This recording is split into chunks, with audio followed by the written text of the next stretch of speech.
Speaker, there's a bit of a feeling at the moment in Canterbury that perhaps for anyone who's not living through what's been going on down there for the last week, there is an inability to grasp what it's actually like for us. And I think too, sir, that there's a sense that the earthquake in Canterbury is something that happened for about a minute and a half on early Saturday morning, and the reality is that it's very much still happening.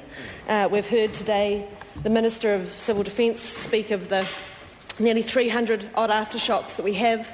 And I mean, that sounds simple enough when you say it, but can I tell this House, Mr Speaker, that what that means is that everybody in Canterbury, almost to a man, woman and child, are feeling frazzled, frayed, terrified. They're short of sleep. They're wandering around wondering whether the next shock is the big one. A truck will roll by and you don't know if you should dive under the desk, head to the shelter to grab your kids. And it is like living, sir, in a permanent state of fear. And that fear, actually, over the last 5 days has done more, I think, to damage the psyche of Canterbury than probably the short shock on Saturday morning. And I think until we can feel that we're actually through this, we actually know what the damage is, it's going to be really hard for the people of Canterbury to start to rebuild and move forward. Every day we get updates. In fact, every hour we're getting updates saying, following the last aftershock, this is now closed. Littleton Tunnel has now developed cracks and that's not available. The airport's down again. The airport's back up again. This building's been evacuated. Cracks have now opened up in these roads. This is not something that's finished. Every single day it is changing for us. I spoke to a chap this morning whose house was green-stickered, which has become a phrase we're all very familiar with, on Monday, only to be condemned earlier this morning. Every time Canterbury shakes, the picture changes for us. And this morning, sir, I was with the Prime Minister and we spoke actually right on the fault line at the epicentre near my house, and we spoke to a team of visiting seismologists, I think is the term, and they told us, and I'm not sure that it was something I wanted to hear really, that following Haiti, which of course we know was the same size quake as this one, the major aftershock was about 8 days after the quake, and of course we're only, I think, at day 5. But in Mexico, which was another similar quake, the main aftershock was 2 months after the main quake. So for us in Canterbury, it's going to be a long time before we know that we're even through the worst of the aftershocks. And many of us, sir, are living in houses right now, as I am, that you don't know when you go to bed at night if it will still be standing when you get up.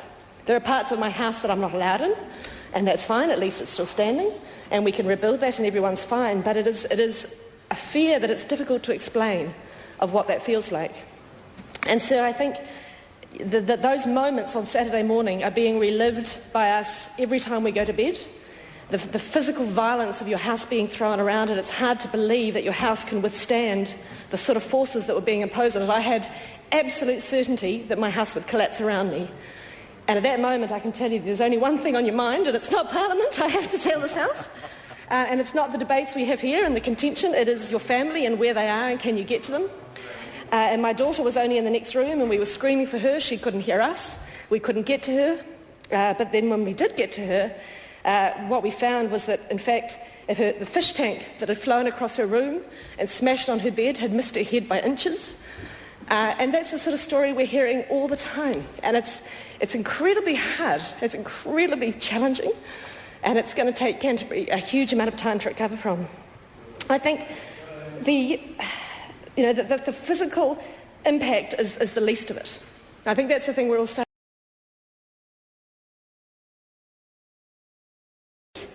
And the financial trauma is only adding to that. Every day I hear people who don't know if they'll have a job to go back to. Factories are saying we're not sure if we can reopen. Businesses whose buildings have been shut down until they can be inspected say, look, we're not going to survive it if we can't trade for the next few weeks. So, it may seem like a few broken buildings on the TV, but it's so much more than that to a huge number of people.